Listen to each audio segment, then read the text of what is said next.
And what is up, everyone? Welcome back to another Enigmatica 2 Expert Mode. We're back here today. Sorry it has been a while since I last, or I guess you guys will see this in the same time, but it's actually been a long time since we recorded an episode, so I'm going to show you guys kind of what's going on. Rainbow's also on right now, and just kind of take you guys through what we have been doing. Alright, so first of all, we've upgraded all our storages. We got these crates. These are super nice. Got like massive amounts of space in them. I'm purposely not turning around by like, there's some stuff I want to show later. We have this giant wall of resources. You guys can see we have like hundreds of stacks of like gold and iron, all these basic things. And we'll get to that in a little bit. But yeah, we got this entire wall of stuff. Stuff over here hasn't changed too much. We've upgraded our blast furnace.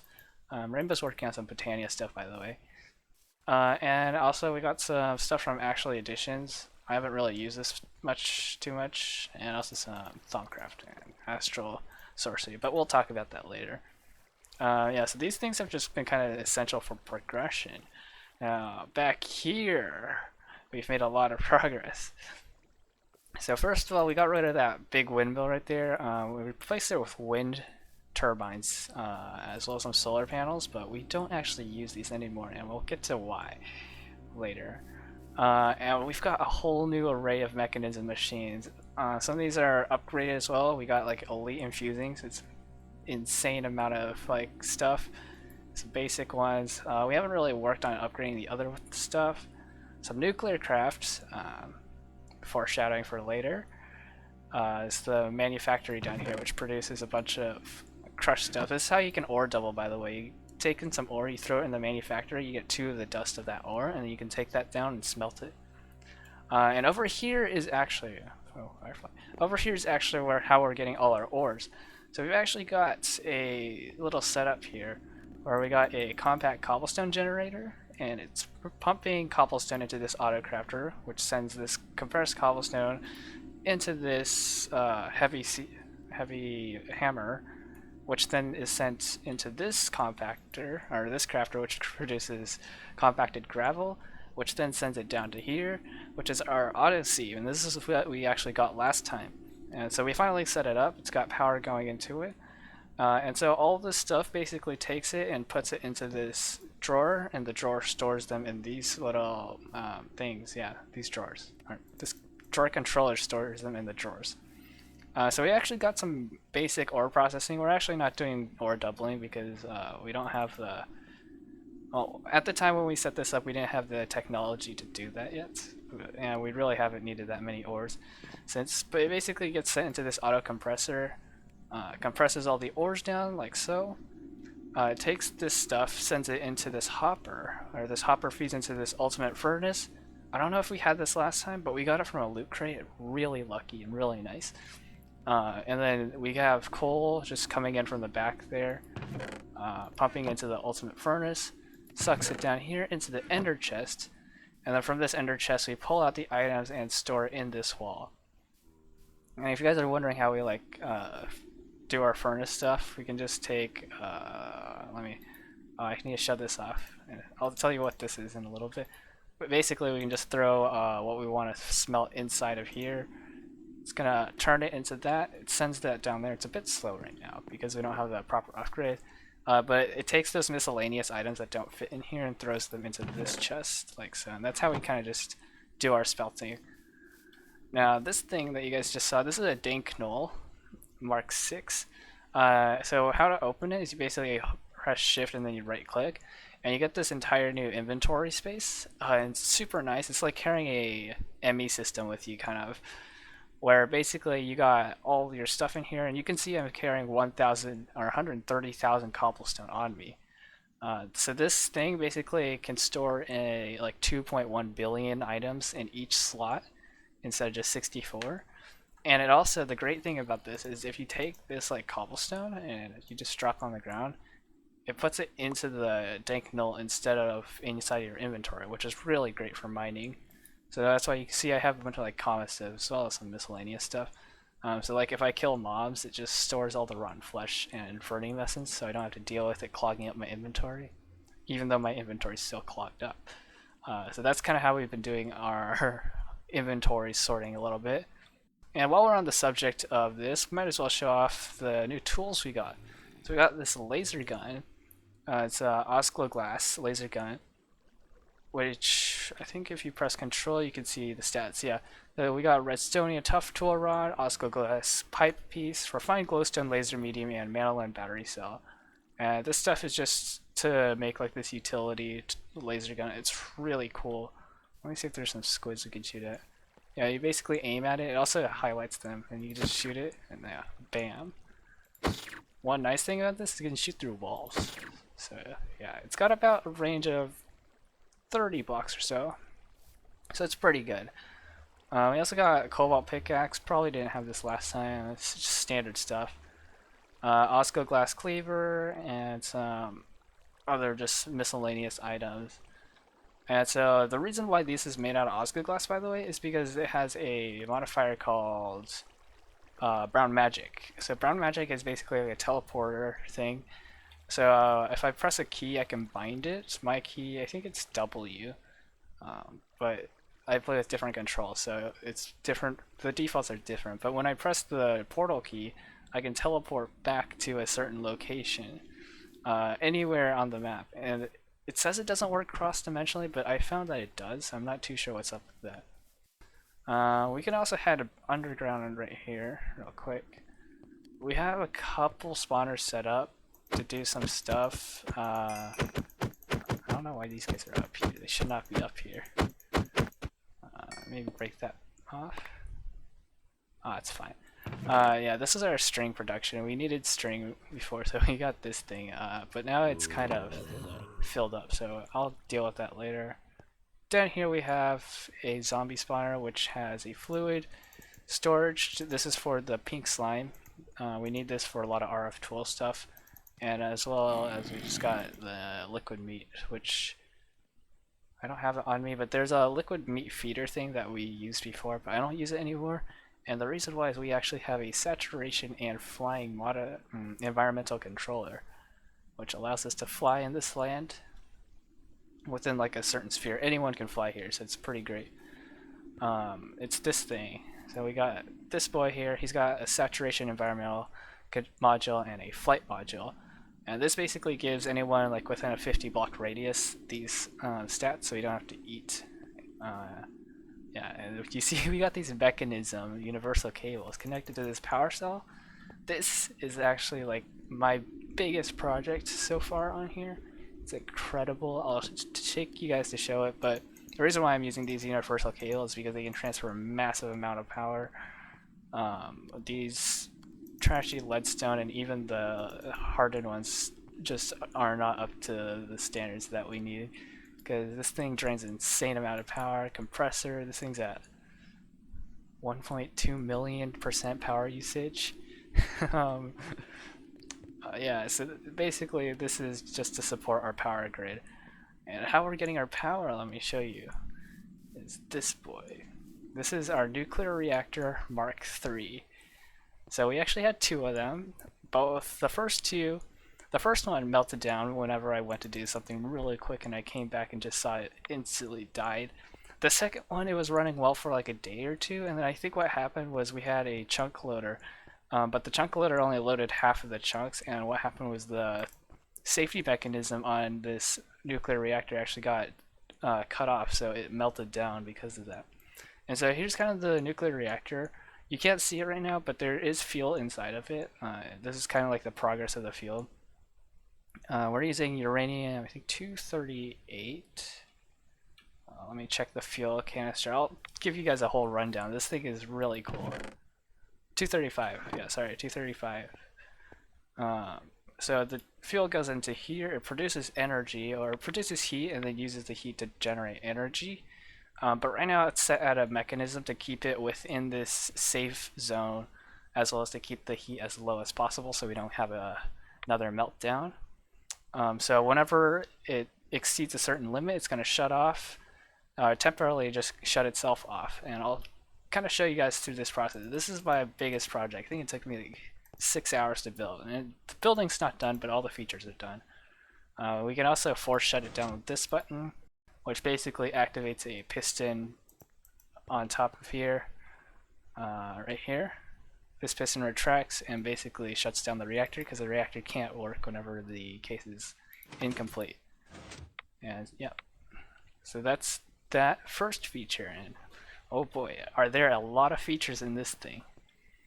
So first of all, you saw there's these two bars. We have the energy bar and heat bar. So this first safety here actually detects the heat.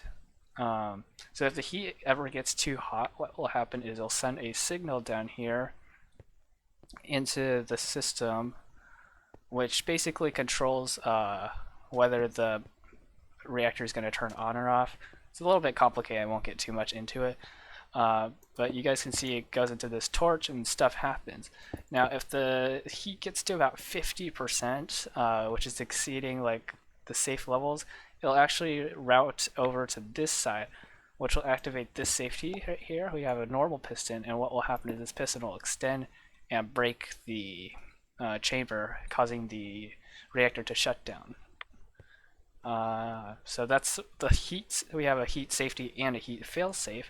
Over here, we have a system set up to reduce our power waste. It's actually easier to see it from this angle. So we have RF tools monitor, which basically detects how much RF is inside the reactor. So this one right here, it's detecting if the reactor is less than 50%. It's going to send a signal to the reactor to turn on. So as soon as that thing turns on, you can know that the reactor is going to turn on. And once the reactor turns on, it generates more power, it goes above 50%, and we're set for a couple more seconds. And this is basically to prevent the power from being capped at 100% and all the excess fuel being leached off into nothing. It also acts as a kind of indirect method of preventing the reactor from overheating, because if the power doesn't ever like throttle itself, then the heat just increases a lot more. Over here is our fuel refueler. And so this thing detects if the power ever goes below 20%, it's going to send a signal into this thing. This is a pulse shortener. So it sends a pulse shortener into here.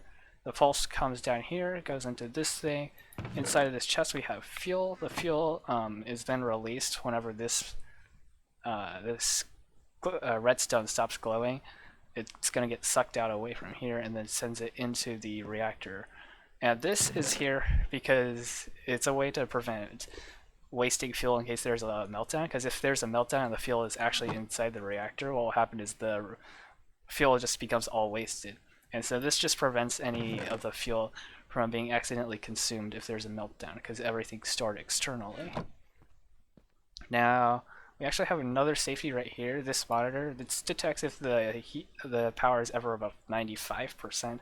And if that happens, then it's going to send another signal which will cause this block to move up, breaking the reactor. So it's another failsafe just in case for the power. Now for the reactor itself, it generates byproduct, which goes into this fuel reprocessor. And the usable stuff goes into the decay hastener, and we send it into this crafter. And so we just take like uranium and it produces the fuel. And then this fuel is sent into this chest right here. And so this basically has a 55% recycle efficiency. So the 55% of the fuel gets sent back into here, which effectively doubles the amount of fuel that we are using. So this 9 fuel effectively becomes 18. And each fuel lasts us about 1 hour with our current consumption. So it's a lot of power. Any of the excess stuff that we can't use is pumped into this chest, which is the Neptunium and Plutonium. We don't have any way of dealing with this right now, so it's kind of just going into there until we have a better way to utilize it.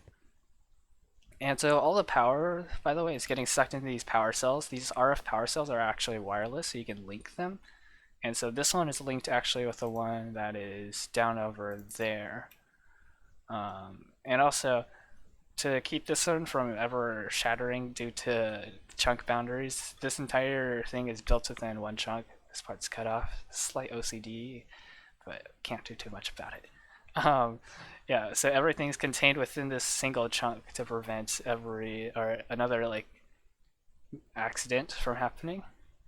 And this chunk loader is actually powered by two sources. It's first primarily powered by this power cell. However, we have a backup power cell right here, which can also power everything. But this thing doesn't turn on unless this one runs out, which can happen sometimes if we're draining like a ton of power over there. So that's just our backup.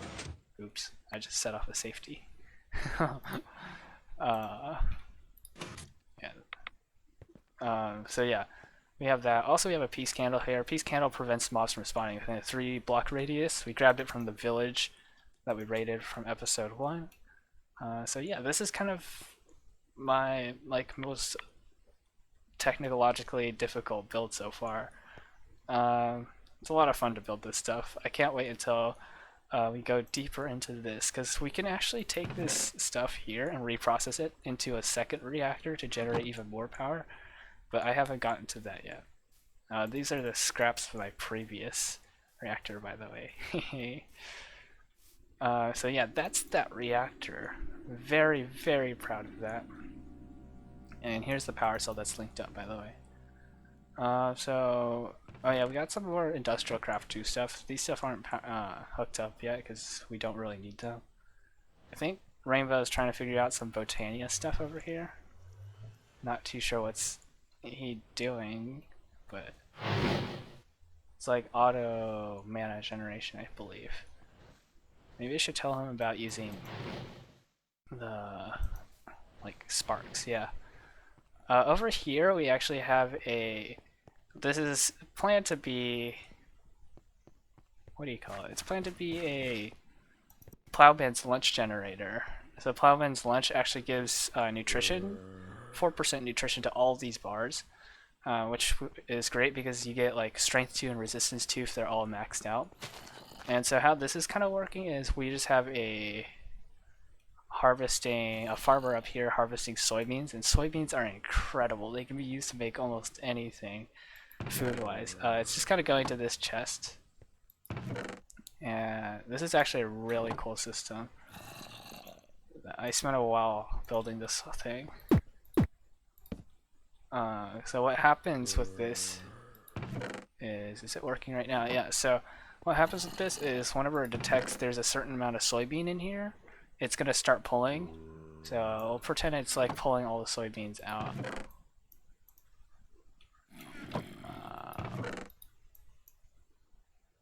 Yeah, like so. So basically, so it's gonna pull out all the soybeans, but once it has pulled out all the soybeans, it triggers this piston to lock the transfer node. And what that does is it allows the items to fall inside of here until a certain amount is reached again. So it's really cool because it allows us basically to pump out, so I could hook up like 3 different transfer nodes and they'll pull them out at the same time instead of one of the transfer nodes hogging all the materials.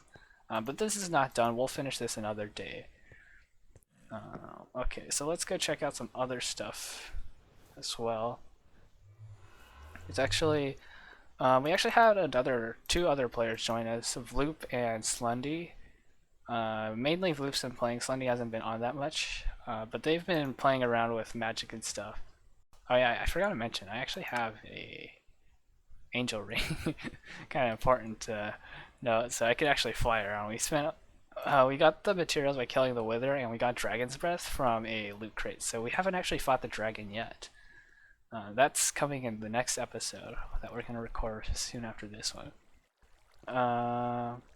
Alright, so Vloop has been playing around with Astral Sorcery, which is a cool mod with the stars and stuff. I've gotten a little bit into it. I can show you our Astral Sorcery base, but we're still in like the newbie stages of that mod. Here's Vloop's base. He's got this is his first little like fort area that he got set up, and then later on he moved into this house. And he's been doing stuff in here. I haven't really checked up too much on what he's been planning in here. But yeah, it's pretty nice. And let me show you like just the power of this thing. You can just instantly teleport back to our base. It's a bit laggy, even though this is in a loaded chunk. I have no idea why it lags for a second or two, but yeah.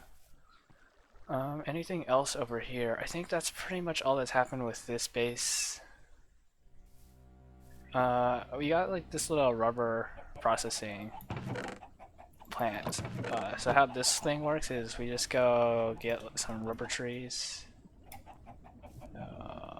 Come over here. Yeah, we'll just grab this rubber tree. Yeah, so you take these rubber logs. Did I cut that down on accident? I might have. Yeah, so you take these and you put them in this block placer. And what happens is the block placer places this down. This latex, or this tree fluid extractor extracts the latex out of the rubber wood. And we have a torch under here. So basically, whenever this block breaks, the torch can't send the signal up anymore, and that just goes back into this loop and tells this block to put another block. Very simple redstone contraption. We have some basic of RF tools here. Nothing. We can't set it up yet because we need Draconic Evolution, which is why we're gonna fight the dragon later today. But that's coming up soon. Mini egg farm. It's actually really like effective. Yeah, so that's pretty much all of that. We also have a little agriculture area. This is our old soybean farm where we basically sent it into this presser to make food and stuff, but we don't really need it now because we got my game just froze and we are back. Not sure what happened there, but I seem to have crashed. But yeah, so some other stuff, we got some Thaumcraft started, as well as some other magic mods, like Botania. We haven't gotten to blood magic. We have, however, gotten to astral sorcery, so I'll show you how I get there. I just use this second Osclo glass tool, which is linked to that one desert we were in last episode. But this is actually where we have our second altar because we have a floating crystal right here. And I don't want to use the one by our base because Loop's going to use that. This is about how much progress we've gotten so far. We have a starlight crafting altar here, exposed to the sun, some lenses, and these are transforming into the starlight ore, which is actually really cool. This thing's super cool to look at. And I think you can chain these up to an unlimited amount as well, so I might play around with this like as an aesthetic thing later on. It'd be super cool. I think you can craft these as well. Yeah. So yeah, this thing basically channels sunlight or starlight into here, and you can use this linking tool. Not that one. Where is it at? This one. To basically link here and then select that, and then you can select it to that like so. Although I don't know. Oh, those turned. Hold up. Can I? Alright, I don't know. I'm not too sure how to use this thing. But nice. We got starlight metal ore though. Nice to have. This is some of the stuff that we need for later on. And we are trying to get the celestial crafting altar, but we've run into a bit of a problem, which is it requires this arcane pedestal, which we need. Where is it? Yeah, we need to get this metal machine blueprint that you use inside this arcane crafting engine, and we don't have this right now. This is a little bit out of our reach because it requires things from so many different mods, as well as applied energistics and draconic evolution. Just those things we haven't gotten to yet. So we are quite a ways away from doing all this, but soon we'll be on our way. Yeah, so there's just a bunch of applied energistic. It's honestly not too difficult. It's just a lot of steps that we haven't been willing to take. We're also still blocked by draconic evolution. But yeah, that's pretty much the progress that we've gotten there. Let's come back to our base.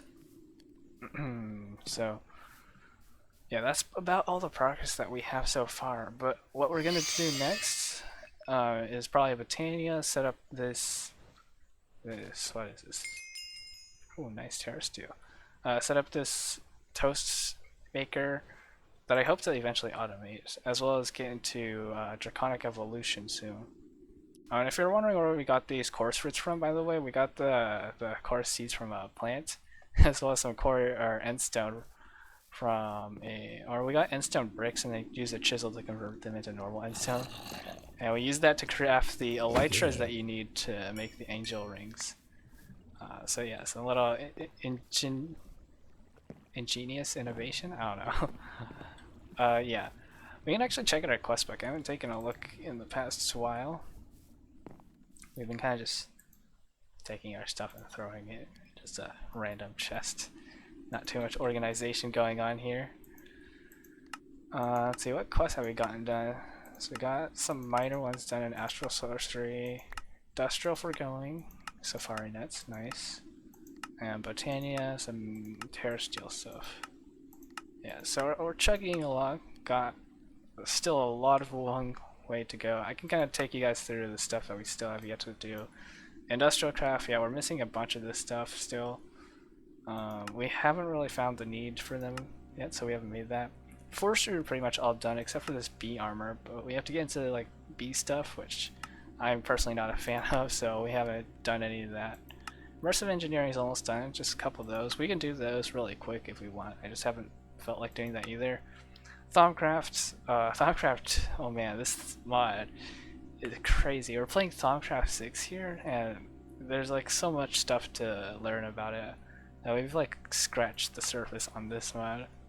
Astral Sorcery, same thing. We've done like the basic stuff, but all the extra stuff like Attunement Altar, I've heard, is really good. So yeah. Sorry, I got distracted there. So yeah, I've heard Attunement Altar is really good. It gives you a bunch of perks and stuff, but we haven't gotten there yet. Although I plan on making this soon. I don't think this is too difficult. I think I couldn't make it before because I didn't have the Pyrotheum to craft this, because I used all my star metal ore up. But yeah, that's Astral Sorcery. Extra utility is almost pretty much complete. We just got a couple things left that are more difficult to craft. The actual additions is pretty much done except for that, which I think this thing required like some weird stuff. Okay, it's just spawner shards. I didn't have spawner shards before. And mechanism almost done as well. Let's see, what else have we done? Nuclear craft, we've gotten decent bit, though we're still missing quite a bit of machinery. That's about it actually. Thermal expansion, no, we haven't even barely touched this. But yeah, I'm gonna open up these. Flux crystal, not bad. Sausage and bread. Chicken celery casserole. And reinforced conversion kits. Those are gonna be nice to have. I think we toss them here. Yeah. Here's our food chest, by the way. Lots of different foods in here. We've been storing out. These are all the ones I haven't eaten yet that I'll eventually eat. Let's check our food list. 105 unique foods. Yeah, we got lots and lots of unique foods. Although I think my nutrition is seriously lacking now, because what has happened is I lost all my extra hearts. And I think that's due to nutrition, because I'm supposed to have a bunch of extra ones. Yeah, because ever since we got that, as well as I got the gluttony charm, so I could just eat tofu for days. So that kind of killed my nutrition. Before it was at 100% for everything. But then we kind of ran out of food, so yeah, desperate times call for desperate measures. But yeah, guys, I hope you have enjoyed so far. We'll actually get some progress done next time, I promise. This is just to catch up, kind of like the past few weeks, past few days. It hasn't been a few weeks. What we've been doing. We just haven't had the time to record, and I've been busy, so stuff happened, and we made progress. But yeah, I hope you guys have enjoyed so far, and I will see you guys later. Thank you guys for watching, and peace out.